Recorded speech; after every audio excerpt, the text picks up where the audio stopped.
जब मेरे पुत्र को मारने की योजना बना रही थी तो तनिक भी दया नहीं आई थी उसके नेत्रों में, और अब अपने पुत्र की मृत्यु का समाचार है तो कैसा विलाप कर रही है। यही तो विधि का विधान है महादेवी। जो दूसरे को दुख देकर हंसता है, होनी उसे दुख देकर 100 बार रुलाती है। इसलिए दूसरों को दुख देने से पहले इतना अवश्य सोच लेना चाहिए कि यदि इसी दुख का वज्र अपने सिर पर गिरे तो क्या होगा। महादेवी, जिस प्रकार बिच्छू को यह ज्ञान नहीं होता कि उसका डंक केवल किसी और को नहीं स्वयं उसे भी चुभ सकता है, उसी प्रकार एक दुष्कर्मी को भी यह ज्ञान नहीं होता कि उसका दुष्कर्म स्वयं उसे भी हानि पहुंचा सकता है। परंतु महादेवी, सिंहिका तो अभी इस बात से अनजान है कि आह्लाद जीवित है।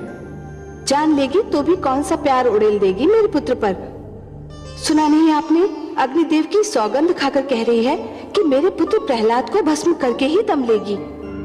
कहने में क्या जाता है महादेवी, कहा तो उसने ये भी था कि सर्प कुंड के नाग प्रहलाद की मृत्यु का कारण बनेंगे, पर परिणाम क्या हुआ। परंतु हे कमल नयन, मेरी समझ में नहीं आता कि अग्निदेव को सिंहिका को ऐसा वरदान देने की क्या आवश्यकता थी। महादेवी, अग्निदेव तो यह भली भांति जानते हैं कि भोले शंकर ने जो दैत्य गुरु शुक्राचार्य को वरदान दिया था उसका परिणाम क्या हुआ। अग्निदेव ये भी देख ही रहे होंगे कि आदि प्रजापति ब्रह्मा ने जो वरदान हिरण्यकशिपु को दिया उसका क्या परिणाम हो रहा है। यदि ये सब जानकर भी उन्होंने वरदान दिया है तो अवश्य ही कुछ सोच समझ कर ही दिया होगा ना। आप तो बस आगे का घटनाक्रम देखकर आनंद लीजिए।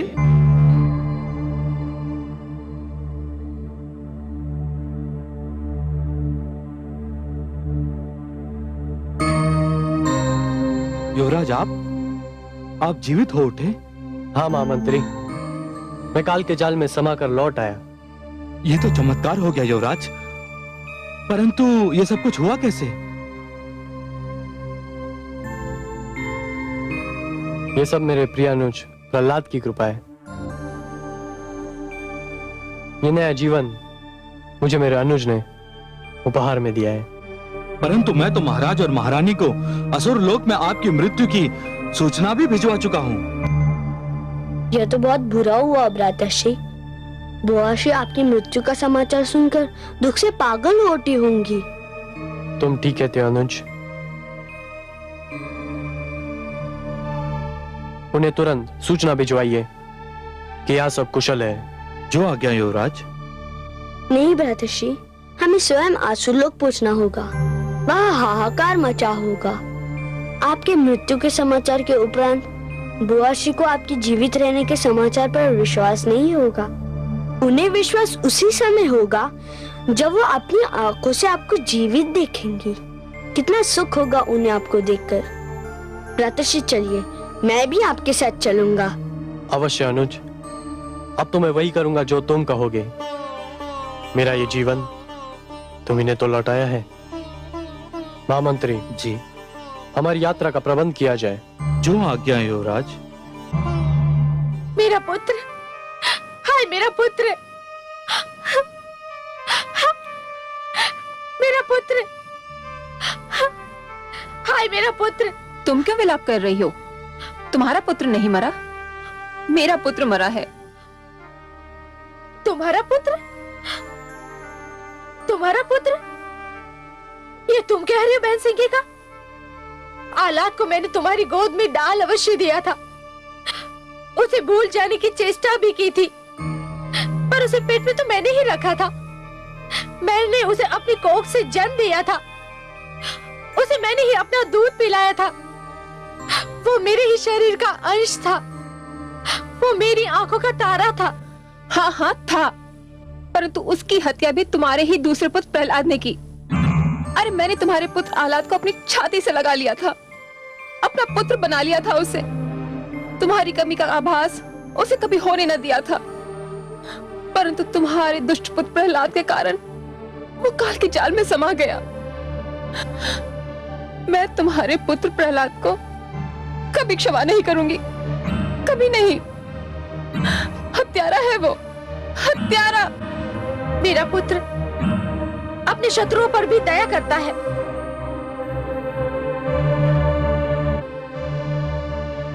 अपने बैरियों का भी आदर करता है, वह कैसे अपने भाई का हत्यारा हो सकता है? पर वो हत्यारा है महारानी, हत्यारा है वो। उसी ने औलाद की हत्या की है। हाँ हाँ, उसी ने औलाद की हत्या की है। मैं प्रहलाद का सर्वनाश कर दूंगी, मार डालूंगी मैं उसे। मैं उसके शरीर को जलाकर भस्म कर दूंगी। नहीं माते, माते इधर देखो, मैं जीवित हूँ। पुत्र,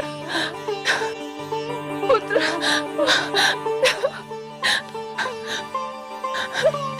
मेरा पुत्र जीवित है, मेरा पुत्र जीवित है।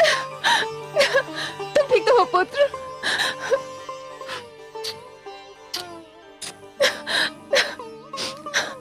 महाराज देखिए, मेरा पुत्र जीवित है, जीवित है मेरा पुत्र।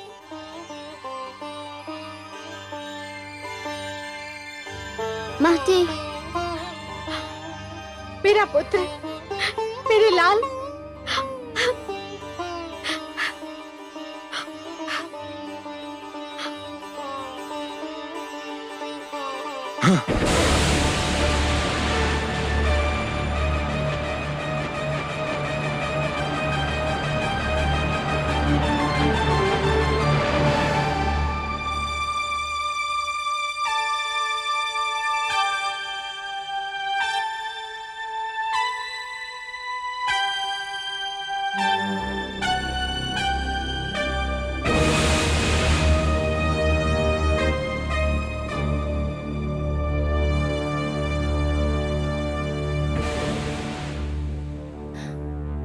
दूर रहे मुझसे दुष्ट।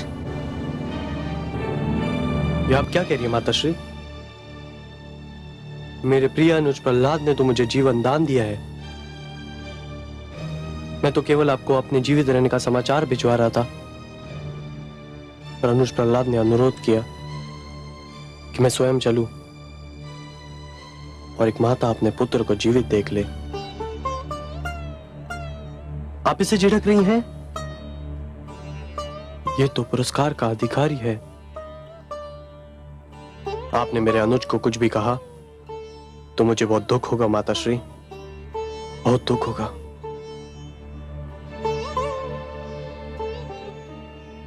मुझसे भूल हो गई पुत्र। तुमने वास्तव में पुरस्कार योग्य कार्य किया है। तुम जो भी मुझसे मांगना चाहो मांग लो। भ्राताश्री को जीवन मिल गया, मेरे लिए यही सबसे बड़ा पुरस्कार है। यह कैसे संभव है पुत्र? मेरे पुत्र आलाद ने मुझसे कहा है तो मुझे तुम्हें कोई ना कोई पुरस्कार तो देना ही होगा ना। तुम स्वयं अपनी इच्छा से कुछ मांग लो तो मुझे भी हर्ष होगा और आलाद को भी प्रसन्नता होगी। अब संकोच न करो पुत्र, जो जी में आए वो मुझसे मांग लो। यदि आपकी यही इच्छा है तो मुझे अपना वह चमत्कार दिखा दीजिए जिसके चारों ओर चर्चा है।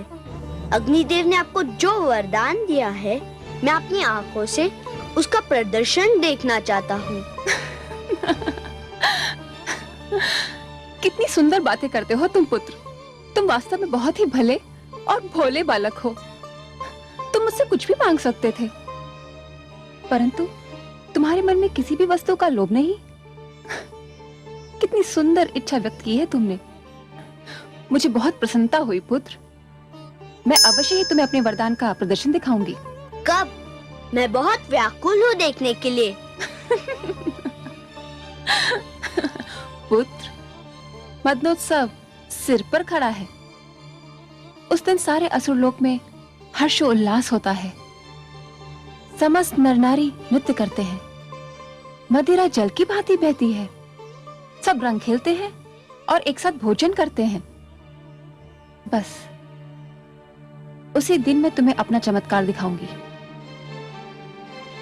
मैं तुम्हें उस दिन एक और चमत्कार भी दिखाऊंगी।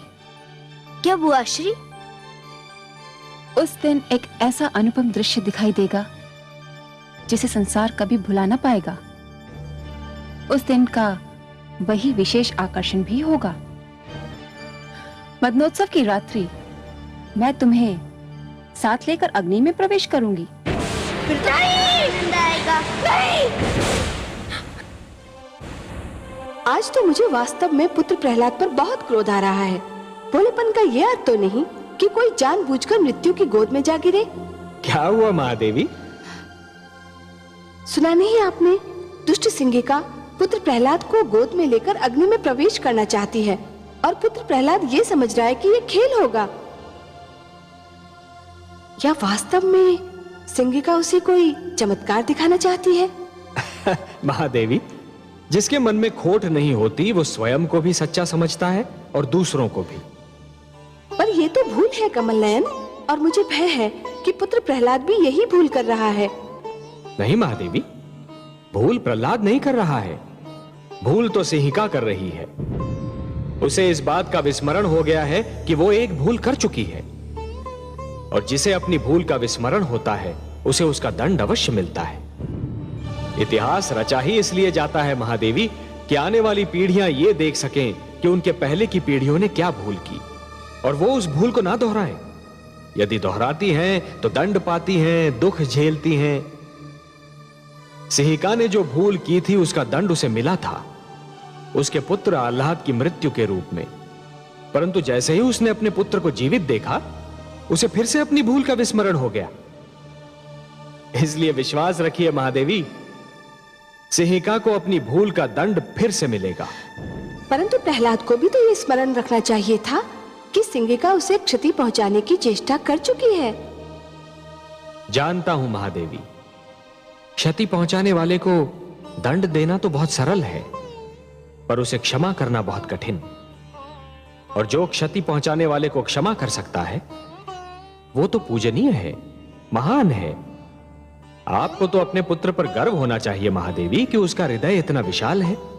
मैं जानती हूँ कि मेरे पुत्र प्रहलाद का हृदय विशाल है, उसके विचार सुंदर हैं और वो किसी को भी क्षति नहीं पहुंचाना चाहता।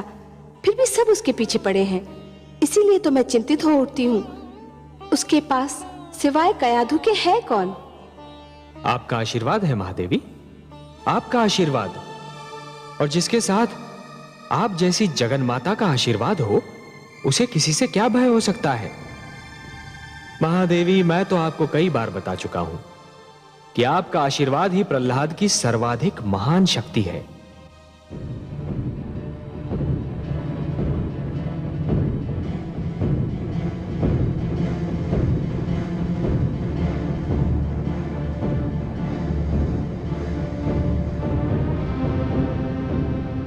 असुर लोक वासियों सावधान, सुनो सुनो, ध्यान से सुनो। भगवान हिरण्यकशिपु ने घोषणा की है कि इस बार भी मदनोत्सव हर बार की भांति बहुत धूमधाम से मनाया जाएगा। भगवान हिरण्यकशिपु सदैव की भांति अपनी समस्त प्रजा के लिए मांस, मदिरा, नृत्यादि की व्यवस्था करेंगे। परंतु इस बार मदनोत्सव का विशेष आकर्षण होगा भगवान की छोटी बहन कामरूप देश की महारानी सिंहिका की ओर से उन्हें अग्निदेव के दिए हुए वरदान का महान प्रदर्शन। महारानी सिंहिका राजकुमार प्रहलाद को लेकर अग्नि में प्रवेश करेंगी।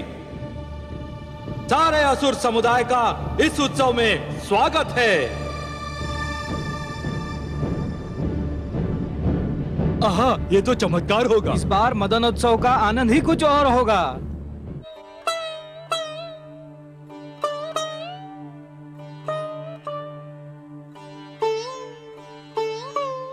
ये कैसा उत्सव है कमल नयन? मांस, मदिरा, हुड़दंग, क्या इसे उत्सव कहते हैं? नहीं महादेवी, इसे उत्सव नहीं, आप असुर संस्कृति के असभ्य प्रदर्शन का नाम दीजिए। उत्सव तो नाम है आनंद की पवित्र भावना का। उत्सव नाम है ऋतुओं के आगमन का। जब प्यासी धरती पर वर्षा की पहली फुहार गिरती है और माटी से सौंधी सौंधी सुगंध उमड़ती है, तब उत्सव मनाया जाता है कि अब धरती की प्यास मिटी, अब खेती लहराएगी, हरियाली नाच उठेगी। जब माथे पर पसीने की नन्ही नन्ही बूंदें फूटती हैं, तब उत्सव मनाया जाता है कि शरीर को कपकपाने वाली शरद ऋतु से पीछा छूटा। जब धूप भली लगने लगती है और समीर का झोंका मन में आह्लाद निर्माण करता है, तब उत्सव मनाया जाता है महादेवी कि झुलसाने वाली ग्रीष्म ऋतु का अंत हो गया। यही तो मैं भी कहती हूँ कमल नयन उत्सव वो है जो आत्मा को शांति दे, जो सारे नगर का जीवन अस्त व्यस्त कर दे, जिसमें मदिरा पीकर सब अपनी सुध-बुध खो बैठे। वो उत्सव नहीं, कोरा हुड़दंग है। परंतु मुझे सिंगिका की चालों से चिंता हो रही है। वो मेरे पुत्र को लेकर अग्नि में प्रवेश करना चाहती है। मैं जानती हूँ कि उसके मन में क्या है। परंतु आपके पुत्र के चेहरे पर तो कोई चिंता दिखाई नहीं पड़ती। उसने तो अपनी सारी चिंताएं आप पर छोड़ दी हैं। तो आप भी अपनी सारी चिंताएं मुझ पर छोड़ दीजिए ना महादेवी।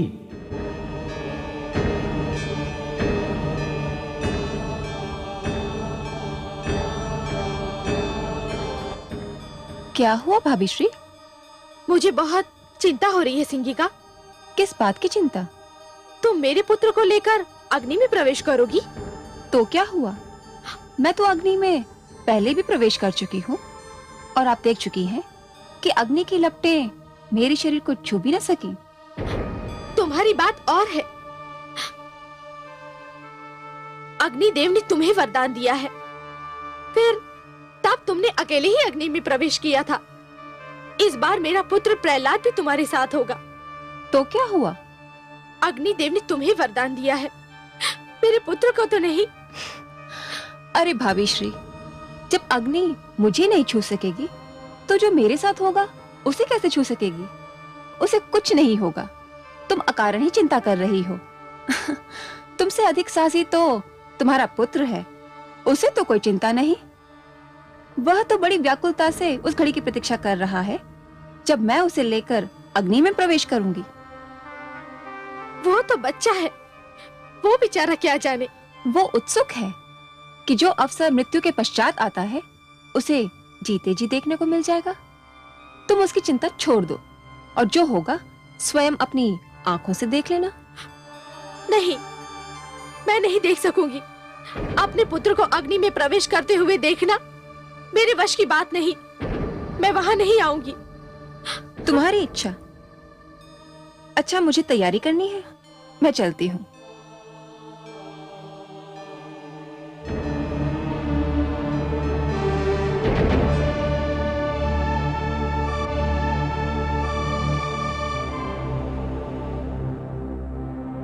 माताश्री तुम्हें लेकर अग्नि में प्रवेश करने वाली है। मैं तो एक एक पल गिन रहा हूँ। शीघ्र आए वो घड़ी जब मैं वो चमत्कार देख सकूं। यदि तुम्हें कुछ हो गया तो? बुआ श्री कहती है मुझे कुछ नहीं होगा, मैं उनकी रक्षा में रहूंगा। और तुम्हें विश्वास है कि ऐसा ही होगा? हाँ, अग्निदेव का वरदान है उन्हें। पर तुम्हें तो नहीं है। तुम्हें कोई चिंता नहीं? मैं तो इतना जानता हूँ कि वही होगा जो मेरे विष्णु की इच्छा है। फिर मैं चिंता क्यों करूं? इतना विश्वास है तुम्हें अपने विष्णु पर? इससे भी अधिक। क्या उन्होंने तुम्हें कोई शक्ति प्रदान की है? उन पर अटूट विश्वास ही तो मेरी शक्ति है। जो भी तुम्हारे विष्णु पर अटूट विश्वास रखेगा, क्या उसे शक्ति प्राप्त होगी? अवश्य भ्रातश्री। संसार में तो सारा खेल विश्वास ही का है। विश्वास ही तो शक्ति देता है। मुझे भी दे सकता है? हाँ हाँ, तुम्हें भी दे सकता है। यदि ऐसा है तो मुझे भी अपने विष्णु पर विश्वास करना सिखाओ।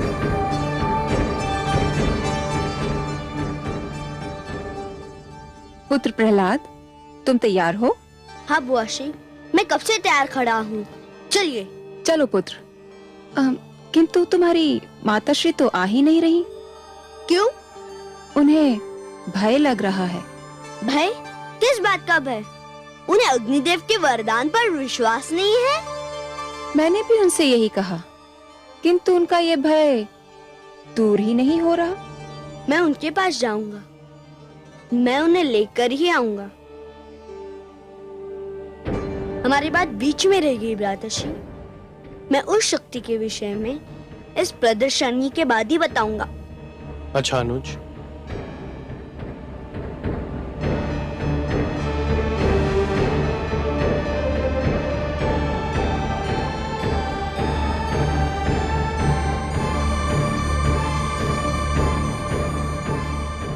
इस प्रदर्शनी के पश्चात तुम्हें किसी से कुछ भी कहने का अवसर नहीं मिलेगा।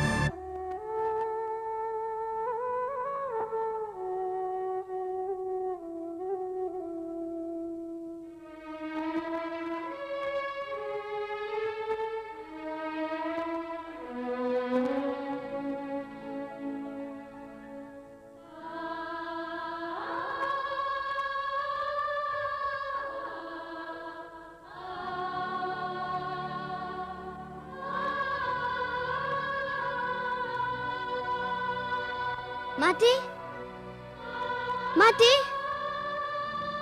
माते।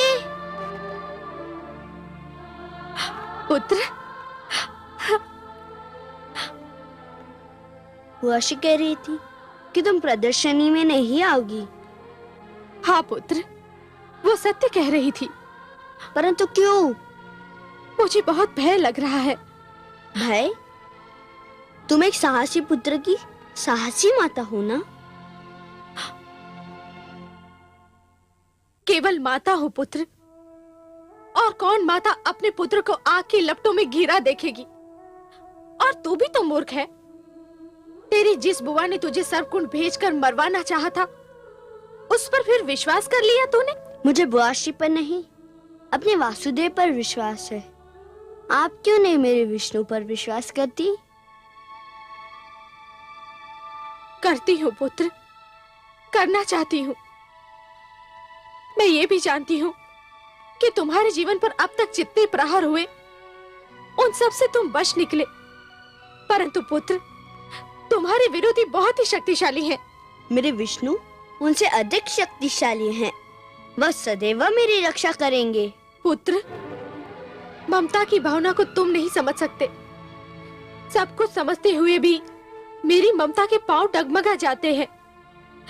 यह भय पीछा नहीं छोड़ता कि यदि इस बार तुम न बच पाए तो क्या होगा। मैं क्या करूंगी पुत्र? जब ये ध्यान आता है तो मेरी शक्ति टूट जाती है। मैं क्या करूं पुत्र? कहां से लाऊं मैं तुम्हारे जैसी शक्ति? जैसा अटूट विश्वास है मुझे अपने विष्णु पर, वैसा ही अटूट विश्वास आप भी जगा लीजिए। मेरी जैसी शक्ति आपको मिल जाएगी। अब बताइए, आप आएंगे ना चमत्कार देखने? पुत्र, आपको मेरी सौगंध, आपको आना ही पड़ेगा। पुत्र, पुत्र।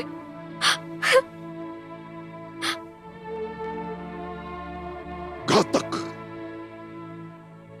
अत्यंत घातक। वो दुष्ट प्रहलाद दिन प्रतिदिन मेरे लिए घातक होता जा रहा है सिंगिका। आज तो मुझे भी विश्वास हो गया कि यदि प्रहलाद जीवित रहा तो मुझे भी अपने पुत्र आह्लाद से हाथ धोना पड़ेगा।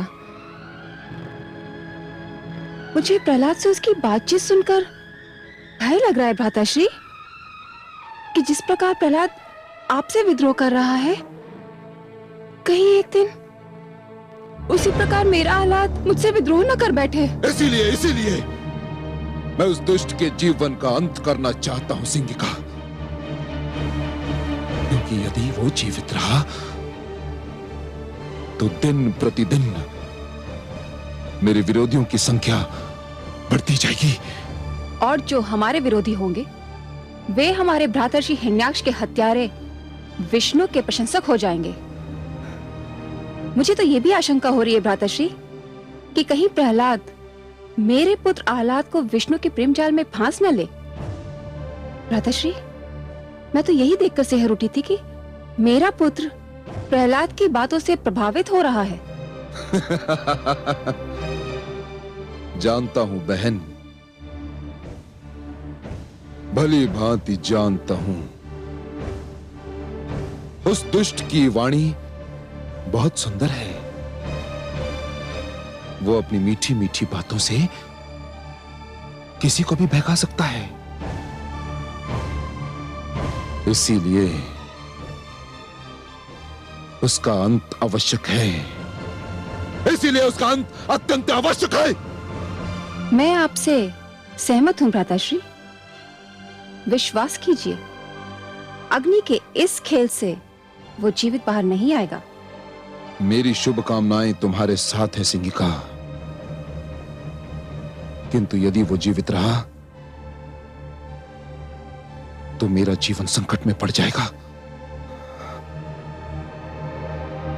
ऐसा नहीं होगा भ्राताश्री, मैं ऐसा होने नहीं दूंगी।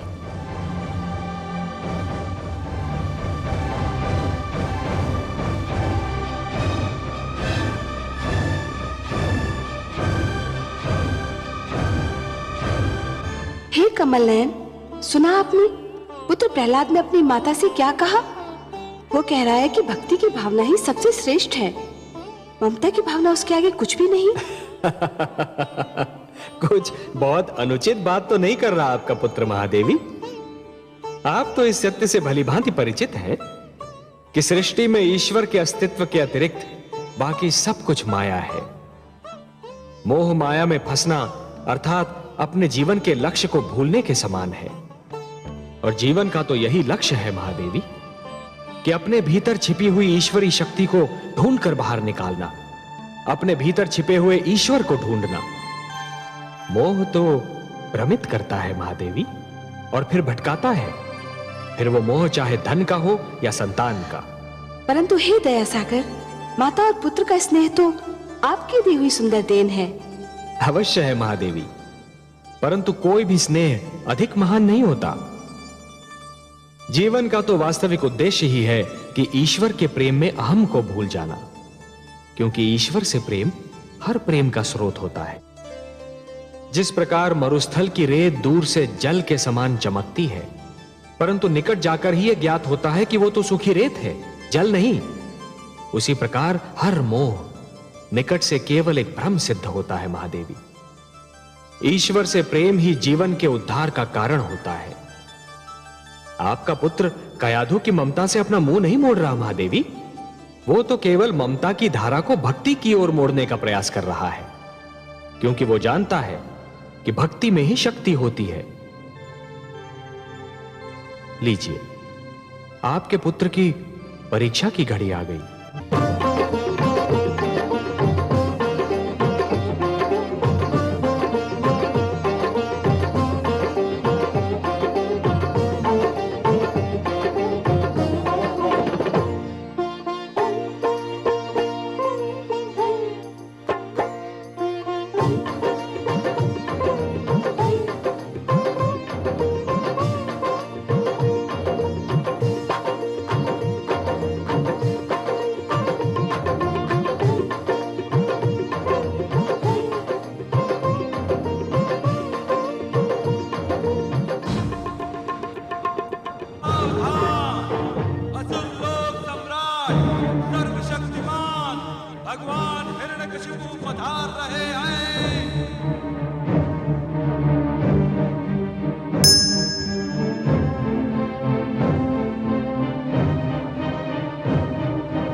महारानी सिंगिका पधार रही है।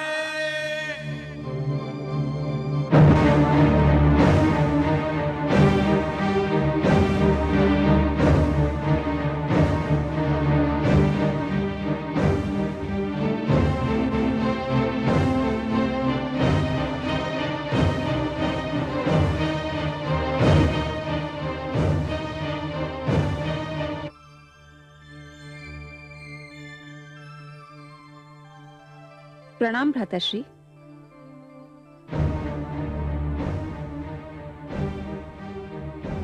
कहाँ है वो दुष्ट,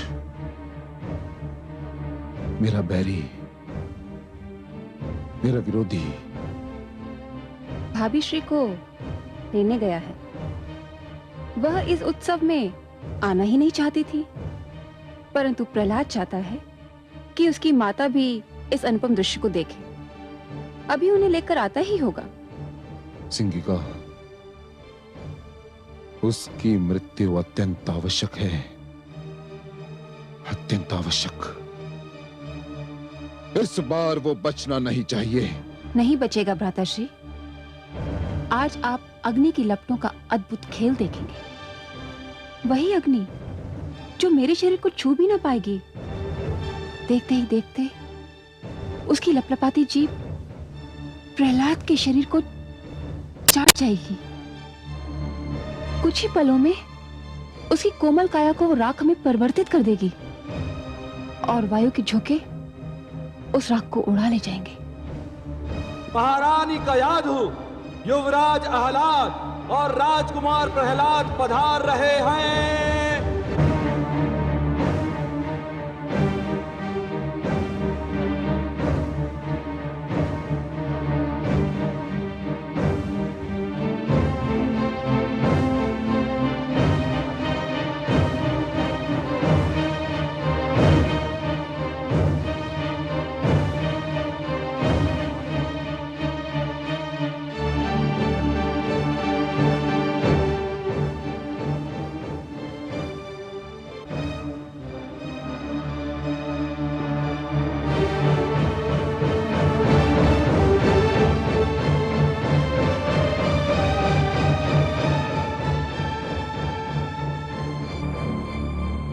माते, मैं आपके चरण छूकर संसार के मातृत्व के चरण छू रहा हूँ। संसार की सारी माताएं पूज्य है। मुझे आशीर्वाद दीजिए माते। आयुष्मान भव पुत्र, आयुष्मान भव। चिरंजीवी भव पुत्र। चलो पुत्र।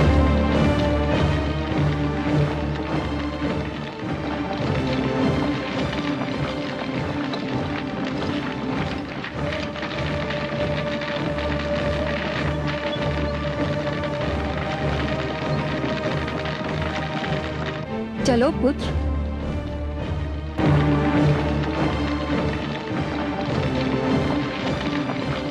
वो घड़ी आ ही गई पुत्र, जिसकी तुम बड़ी उत्सुकता से प्रतीक्षा कर रहे थे। मेरे भी जीवन की अनमोल घड़ी, तुम्हारे जीवन की अद्भुत घड़ी पुत्र। जो भी इस चमत्कार को देखेगा भूल नहीं पाएगा, और जो भी इस चमत्कार की चर्चा सुनेगा सिहर उठेगा। रहते महाप्रलय तक आज की इस प्रदर्शनी की चर्चा रहेगी। चलो पुत्र।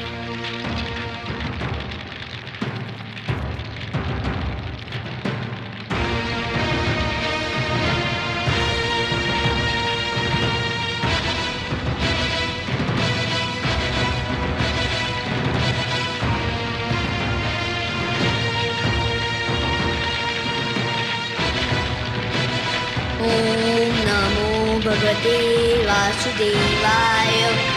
ओम नमो भगवते वासुदेवाय।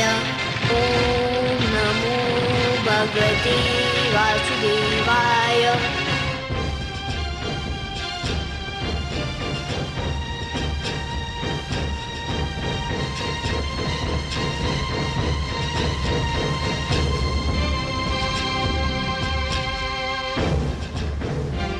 सर्वेश्वर, सर्वेश्वर।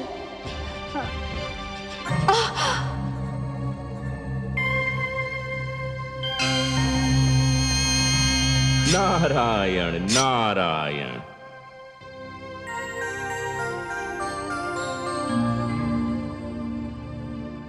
हे देवर्षि, पुत्र प्रहलाद अग्नि में प्रवेश करने जा रहा है। ये देखकर मैं आपके नारायण को सावधान करने गई तो वो स्वयं अग्नि में तप रहे हैं, मानो उनके शरीर से ज्वालाएं निकल रही हैं। आप बहुत दयालु हैं माते, ममता का भंडार है। प्रहलाद के स्नेह ने तो आपको सब कुछ भुला दिया। क्या भुला दिया? यही माते कि इस अवस्था में आपको इन्हें छूना नहीं चाहिए था। आपको तो याद ही होगा माते, इसी प्रकार इसी अवस्था में एक बार कयाधु ने पुत्र प्रहलाद को छू लिया था। उसके तो हाथ भी जल गए थे। हाँ, मैं तो सचमुच व्याकुलता में भूल ही गई थी। माते, पुत्र प्रहलाद को जो मैंने योग ज्ञान दिया था वह मेरे नारायण की ही तो देन थी। जब उसे इस अवस्था में कोई नहीं छू सकता तो मेरे नारायण तो योगेश्वर हैं, योग का स्रोत हैं, योग का आधार हैं, योग के आदि और अंत हैं, स्वयं योग हैं। इस अवस्था में तो आपके अतिरिक्त उनके कोई निकट भी नहीं पहुंच सकता। परंतु हे देवर्षि, मैं तो इनको प्रहलाद पर आए संकट के विषय में बताना चाहती थी। वही समस्या लेकर तो मैं भी आया था माते, मैं भी यही बताना चाहता था। परंतु नारायण को इस अवस्था में देखकर लगता है कि मुझे मेरी समस्या का समाधान मिल गया, मुझे मेरे प्रश्न का उत्तर मिल गया माते। मेरी तो सारी शंकाएं मिट गईं। नारायण नारायण।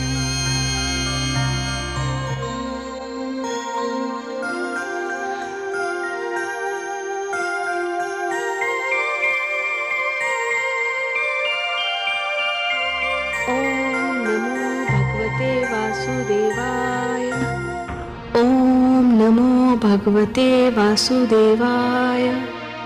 ओम नमो भगवते वासुदेवाय। पुत्र, तुम्हें भय तो नहीं लग रहा है? कैसा भय बुआ श्री? मुझे तो आनंद आ रहा है। जैसे जैसे लपटें मेरी ओर बढ़ रही है, मुझे विचित्र सी शीतलता का अनुभव हो रहा है। लग रहा है जैसे शीतल जल की लहरें मेरे शरीर को छू रही हो। ओम नमो भगवते वासुदेवाय। ओम नमो भगवते वासुदेवाय।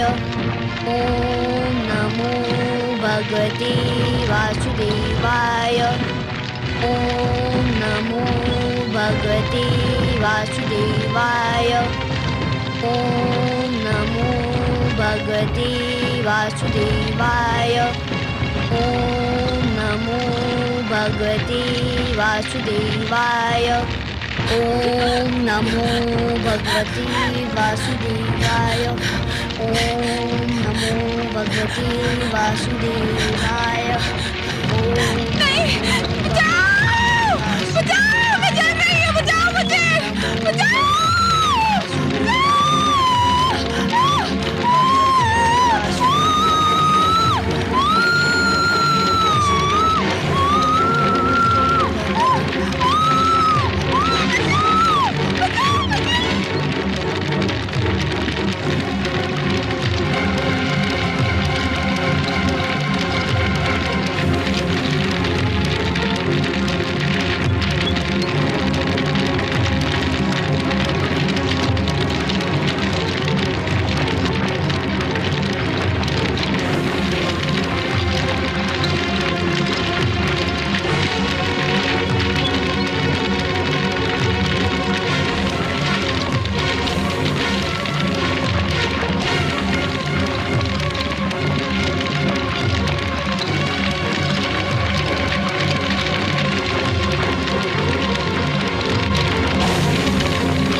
सिंगिका, सिंगिका! श्री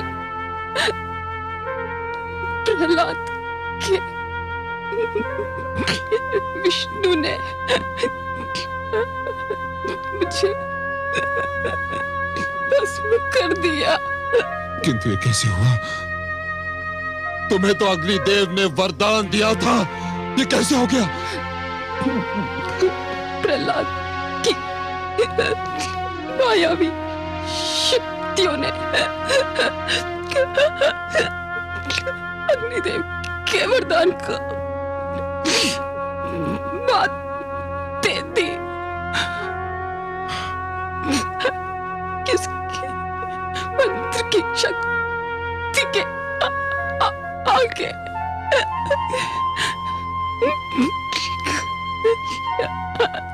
वरदान की शक्ति क्षीण हो गई।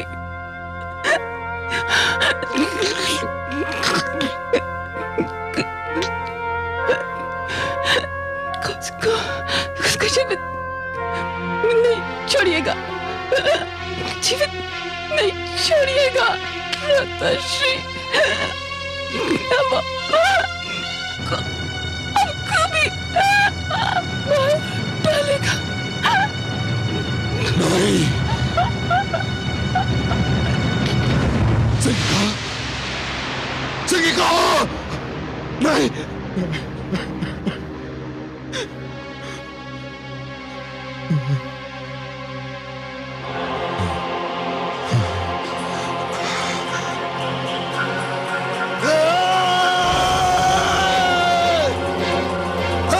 विष्णु! मेरे पैरी! तूने आज अपने पैर की शक्ति दिखा दी, किंतु अब तू मेरी शक्ति देखना। तूने मेरे भ्राताश्री हिरण्याक्ष का वध किया, मेरी बहन सिंगिका को जलाकर राख किया।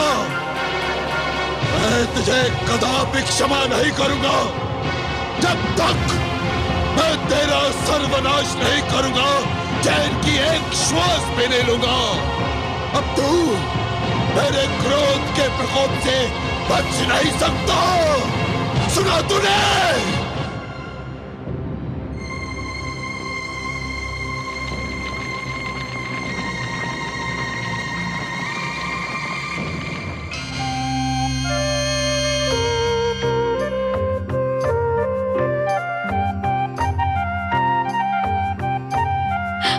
पुत्र, पुत्र, मेरा पुत्र, मेरे लाल, मेरा पुत्र। धूर्त हत्यारे!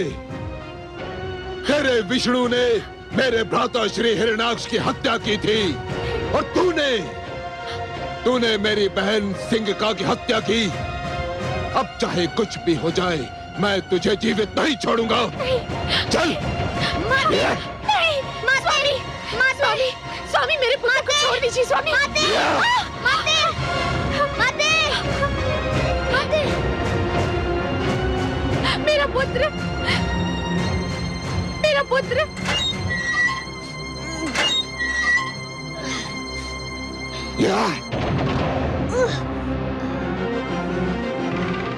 सेनापति, यदि इसे किसी ने भी भोजन अथवा जल दिया तो उसका वध कर दिया जाएगा। इसे कुछ नहीं मिलना चाहिए। सूर्य की किरण तक इसके समीप नहीं पहुंचनी चाहिए। ये अंधकार में ही जिएगा और अंधकार में ही अपना सिर पटक पटक कर अपने प्राण त्याग देगा।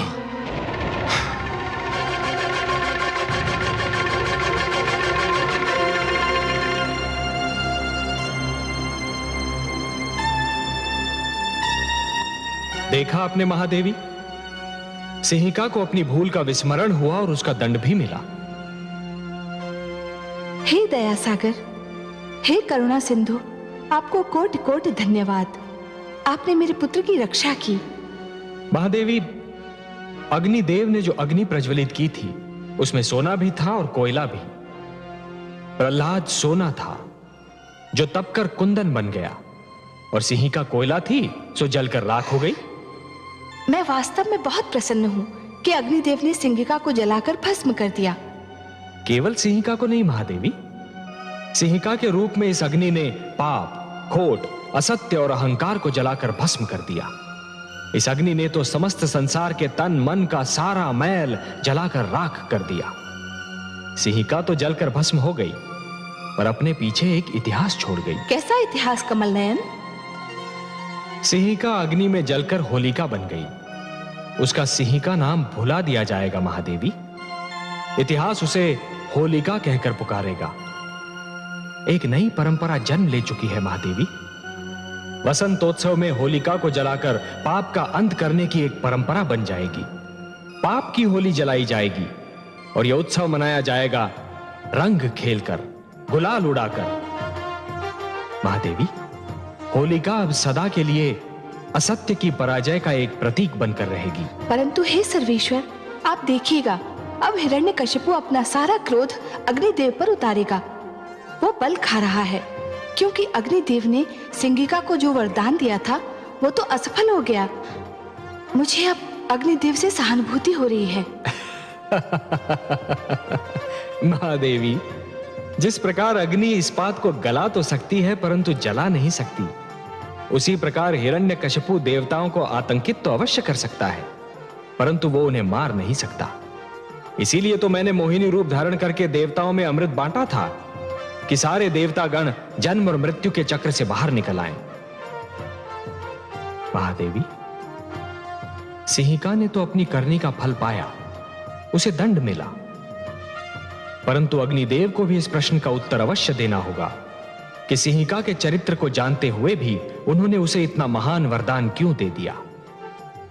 और अग्निदेव का वही उत्तर मनुष्य को कर्म का सही मार्ग दिखाएगा। महादेवी, आज फिर मुझे इंद्रलोक में आना पड़ा, इंद्रासन पर बैठना पड़ा, केवल तुम देवताओं को यह स्मरण कराने के लिए कि अभी तक देवलोक का स्वामी मैं हूं। मैं भगवान हिरण्यकशिपु, अभी तक यह आसन मेरा है, मेरा। अभी तक तुम सब मेरे अधीन हो। मैंने तुम सब पर विजय प्राप्त की थी, तुम सब पर। मैंने तुम्हारे अहंकारी सिर अपनी शक्ति से झुकाए थे, अपनी शक्ति से झुकाए थे मैंने। अग्निदेव, कहो तुम, सामने आओ।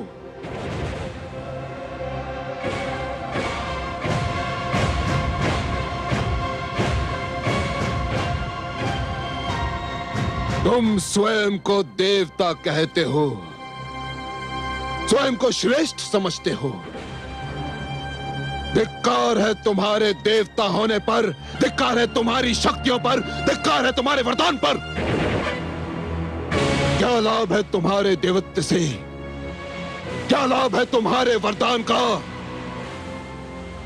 अग्निदेव, तुमने मेरी बहन सिंहिका को वरदान दिया था कि अग्नि उसे क्षति नहीं पहुंचा सकती,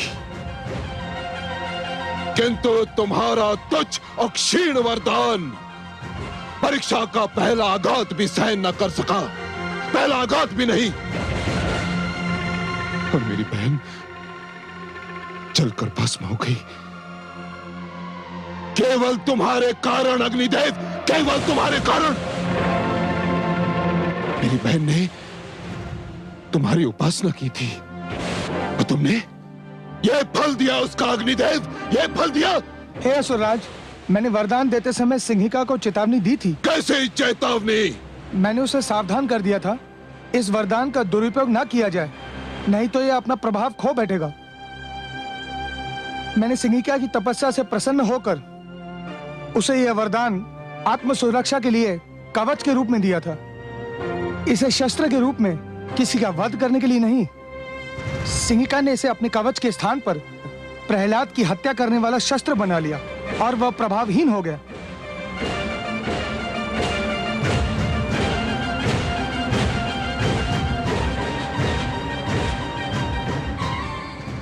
प्रभावहीन हो गया तुम्हारा वरदान।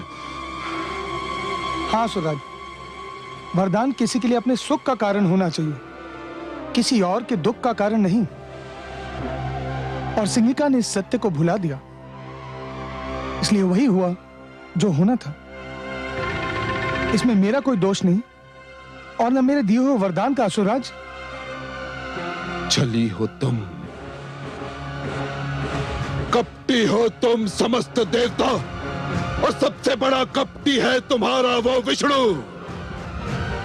यदि उसने तुम सबको छल से अमृत न पिलाया होता तो अभी इसी घड़ी इसी स्थान पर तुम सबके सिर धड़ से अलग कर देता। सेनापति अश्वमित्र,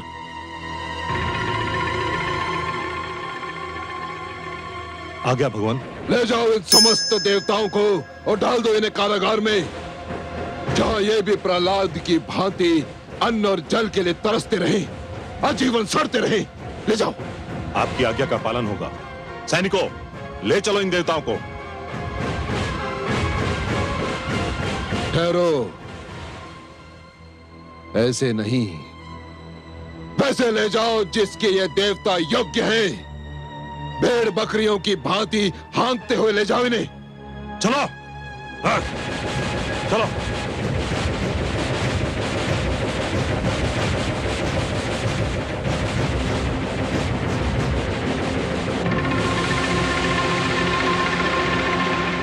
दुष्ट प्रहलाद ने तुम्हारी माताश्री, मेरी प्रियतमा, मेरी जीवन संगनी सिंगिका की हत्या कर दी।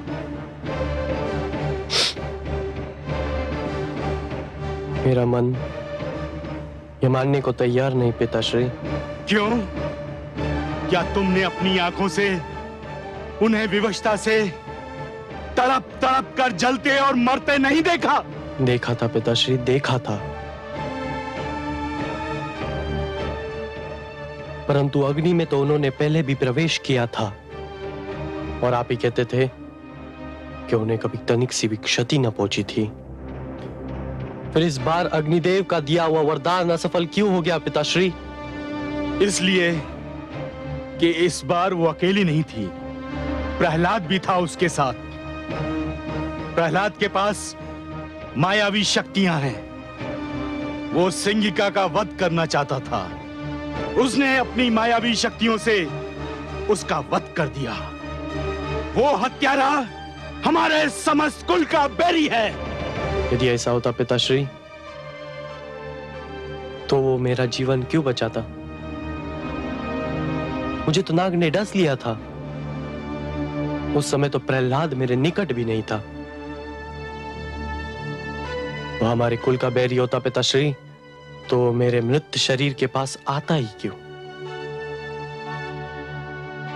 परंतु वह आया। उसने अपने विष्णु से मेरे जीवन की भिक्षा मांगी और मैं फिर से जीवित हो गया पिताश्री, फिर से जीवित हो गया। उसने तुम्हें सम्मोहित कर दिया है। तुम्हारे मस्तिष्क पर उसने नियंत्रण पा लिया है। तुम वही सोचोगे जो वो चाहता है कि तुम सोचो, तुम वही करोगे जो वो चाहता है कि तुम करो। ये भी उसकी मायावी शक्ति का प्रभाव है। परंतु अपनी प्रियतमा, अपनी पत्नी सिंगिका की सौगंध, तुम्हारी तर्कसंगत बातें भी मुझे उससे सिंगिका के वध का प्रतिशोध लेने से नहीं रोक सकती। मैं अपनी मायावी शक्ति से उसकी मायावी शक्ति को चकनाचूर कर दूंगा। वो मूर्ख नहीं जानता कि कामरूप नरेश विप्रचिति कौन है, क्या है।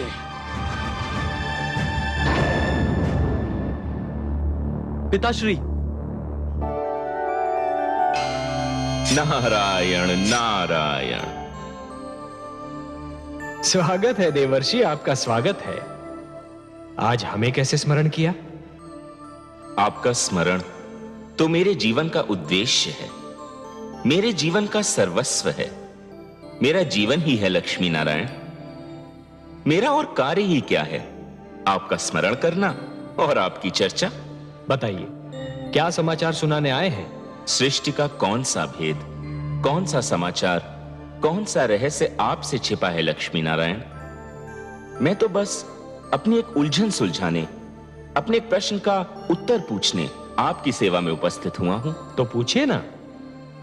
हे लक्ष्मी नारायण, आप माया के स्रोत हैं, माया का भंडार हैं, माया के रचयिता हैं। फिर ये विप्रचित्ती किस मायावी शक्ति की बात कर रहा है? क्या उसने कोई नई मायावी शक्ति का आविष्कार कर लिया है? नहीं देवर्षि, विप्रचित्ती कोई योगी नहीं है जो किसी शक्ति का आविष्कार कर लेगा। वो तो केवल एक भिक्षुक है, एक याचक है। उसके पास जो भी शक्ति है वो मांगी हुई है, चुराई हुई है। हे देवर्षि, जिस प्रकार यदि कोई व्यक्ति उधार लिए हुए धन को यदि अपनी संपत्ति मानेगा तो बहुत शीघ्र कंगाल हो जाएगा, उसी प्रकार यदि कोई व्यक्ति मांगी हुई शक्ति को अपनी शक्ति समझने लगेगा तो अतिशीघ्र शक्तिहीन हो जाएगा। कर लेने दीजिए उसे परीक्षा इस शक्ति की, क्षण भर आनंद उठा लेने दीजिए उसे इस शक्ति का। वो बेचारा क्या जाने कि जहां से उसे ये एक शक्ति मिली है वहां तो महान शक्तियों का भंडार है। मैं देवर्षि, मैं विप्रचित्ती के इस क्षणिक आनंद को भंग नहीं करना चाहता। देखिए तो सही, वो मूर्ख कितना प्रसन्न हो रहा है।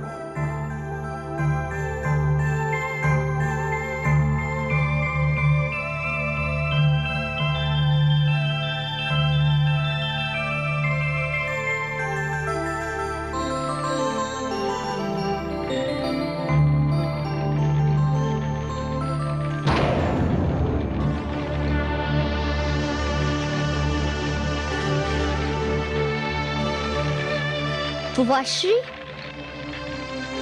आप? प्रणाम। मुझे बुआश्री की मृत्यु का बहुत दुख है।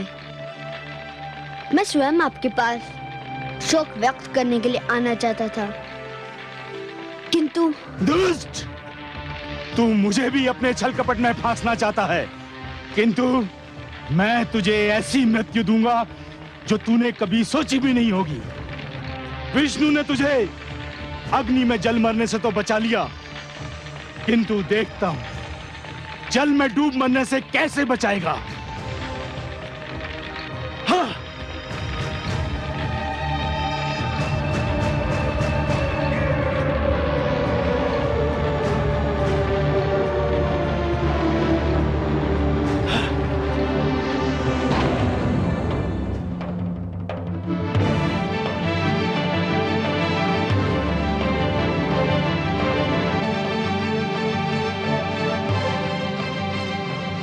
दुष्ट, तेरे तो नेत्र बंद हैं। तू तो अपना दुखद अंत देख भी नहीं पाएगा। जा, डूब मर इस सागर के तल में। हाँ। ले लिया मैंने सिंहिका के वध का प्रतिशोध। ये धूर्त अब सागर के तल से कभी ऊपर नहीं आ सकेगा। ये सागर का जल इसकी समाधि बन जाएगा।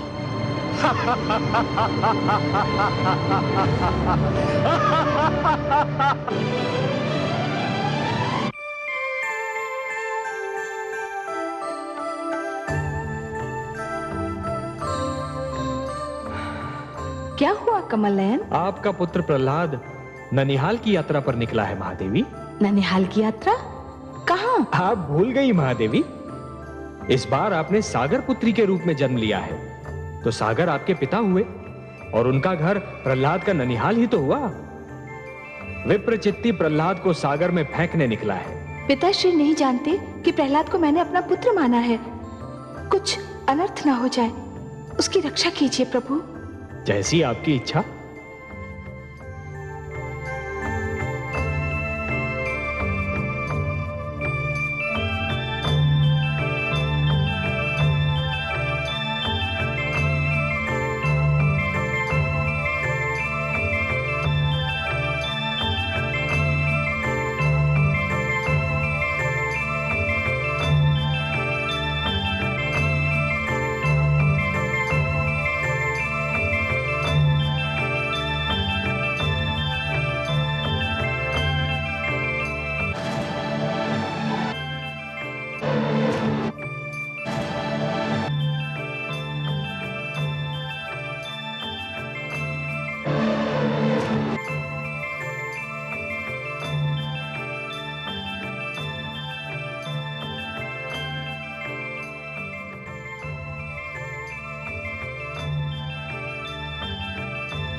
जाने कौन है ये सुंदर बालक,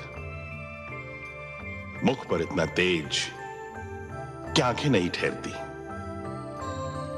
कैसी मीठी निद्रा में सो रहा है वो। फिर उसे जगाकर पूछना भी तो उचित नहीं होगा ना। जाने कैसे सपने देख रहा होगा। किंतु ये कमल हमसे कह रहा है कि निश्चित इस मनमोहक बालक का संबंध हमारे जामाता श्री हरि विष्णु और पुत्री लक्ष्मी के साथ है। कमल जो हमारे जामाता के हाथ की शोभा भी है और पुत्री लक्ष्मी का आसन भी।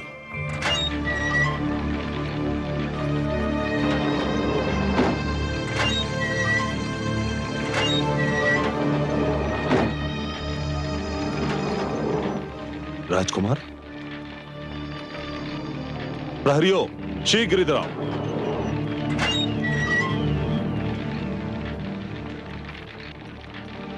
राजकुमार कहां गए? श्रीमान अभी तो यही थे। किसी ने कारागार का द्वार खोला था? नहीं श्रीमान, जब से भगवान हिरण्यकश्यप ने राजकुमार को यहाँ बंदी बनाया है, तब से द्वार खोला ही नहीं। जाने क्या रहस्य है। मुझे तुरंत भगवान को इसकी सूचना देनी होगी।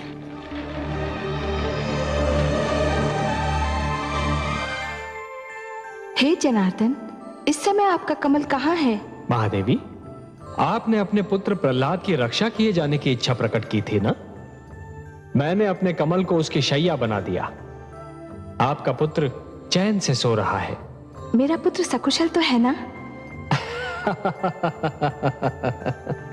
महादेवी, जो सकुशल नहीं होते वो इतनी गहरी और मीठी नींद कहां सो पाते हैं? ऐसी निश्चिंत निद्रा तो केवल उन्हीं के भाग्य में होती है जो स्वयं को पूर्ण रूप से ईश्वर को समर्पित करते हैं। आप घबराइए नहीं, आपका पुत्र सकुशल है। विश्वेश्वर सत्य कह रहे हैं पुत्री। प्रणाम पिताश्री। प्रणाम हे सागर देवता। प्रणाम। मैं आपका स्वागत करता हूं।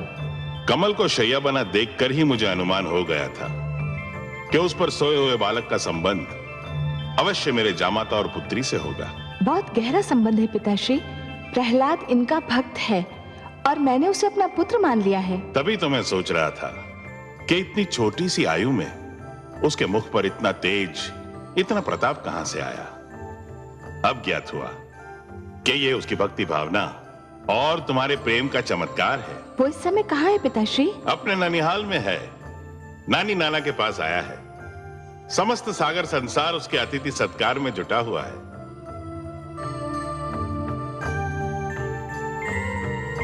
कहां लुप्त हो गया वो दुष्ट? कहां लुप्त हो गया? सिंगिका सत्य कहती थी कि उस धूर्त ने मायावी शक्तियां प्राप्त कर ली हैं और जिनका प्रयोग वो मेरे विरुद्ध करना चाहता है, भगवान हिरण्यकश्यप के विरुद्ध। जाओ ढूंढो उसे, हर ओर ढूंढो, हर स्थान पर ढूंढो, और यदि वो मिल जाए तो उसे पकड़कर, जकड़कर, घसीटकर मेरे पास लाओ। नहीं तो ये जान लो कि यदि असफल हुए तो निर्जीव हो जाओगे। जाओ ढूंढो उसे। नहीं सर्वशक्तिमान, ये बेचारे अब प्रहलाद को नहीं ढूंढ पाएंगे। क्यों नहीं ढूंढ पाएंगे? क्योंकि मैंने उसे सागर के गर्भ में फेंक दिया है और अब तक वो वहां से वो भूखी मछलियों के पेट में पहुंच चुका होगा। अर्थात कि तुम उसे कारागार से निकाल ले गए थे? हाँ, मैं ले गया था। उसने मेरी जीवन संगनी को जलाकर भस्म कर दिया था और मैंने उसे सागर के जल में डुबोकर मार दिया। हत्यारे, दुष्ट, तेरे हाथ मेरे पुत्र के रक्त से रंगे हुए हैं। तुमने हर जतन करके देख लिया। जब तुम मेरे पुत्र का कुछ नहीं बिगाड़ पाए तो तुमने कायरों की भांति उस पर उस समय वार किया जबकि वो सो रहा था। तुमने मेरे पुत्र की हत्या की है। मैं तुम्हें कभी क्षमा नहीं करूंगी। हत्यारे हो तुम, हत्यारे हो तुम लोग, हत्यारे हो।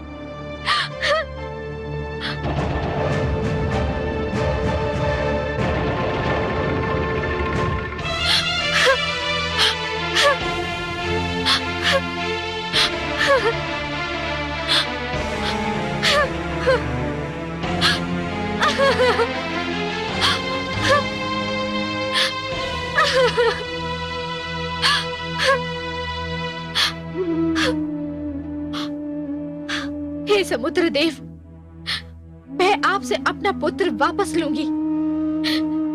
आपको मेरा पुत्र वापस लौटा नहीं होगा, लौटाना होगा मेरा पुत्र वापस।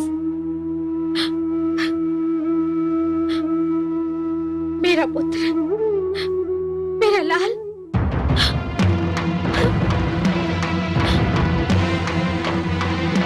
मेरा पुत्र, मेरा लाल। हाय मेरा पुत्र, मेरा पुत्र, हाय मेरा पुत्र, मेरा पुत्र, मेरा लाल, हाय मेरा पुत्र, मेरे लाल, मेरा पुत्र। हे सागर देव, आप विशाल है, आपका हृदय विशाल है। संसार कहता है कि आप इतने उदार हैं कि आपको कुछ भी भेंट किया जाए तो आप उसका स्वीकार करके उसे लौटा देते हैं।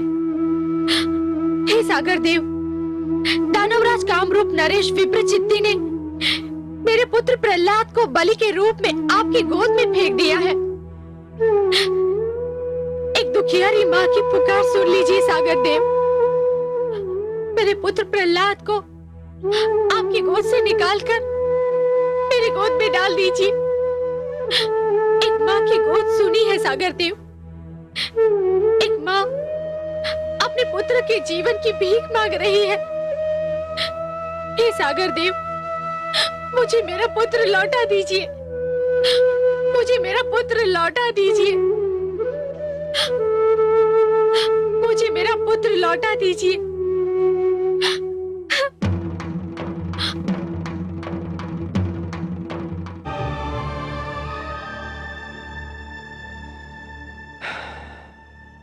देखिए आपने विधि की विडंबना महादेवी। पुत्र अपने ननिहाल में चैन की नींद सो रहा है और अनजान माता समुद्र की लहरों से उलझ रही है। ममता इसी का तो नाम है कमल नयन।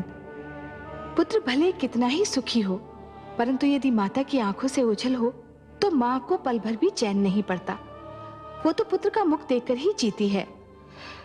बेचारी कयाधु, उसे तो ये भी पता नहीं कि उसका पुत्र कहाँ है, क्या कर रहा है। मुझे तो भय है कि कयाधु कहीं पुत्र वियोग में पागल होकर डूबकर अपने प्राण न दे दे।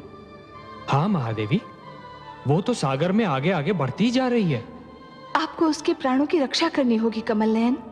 महादेवी, सागर तो आपका मायका है, मेरी तो ससुराल है, और ससुराल में अपने अधिकारों और शक्तियों का प्रयोग मुझे अच्छा नहीं लगता देवी।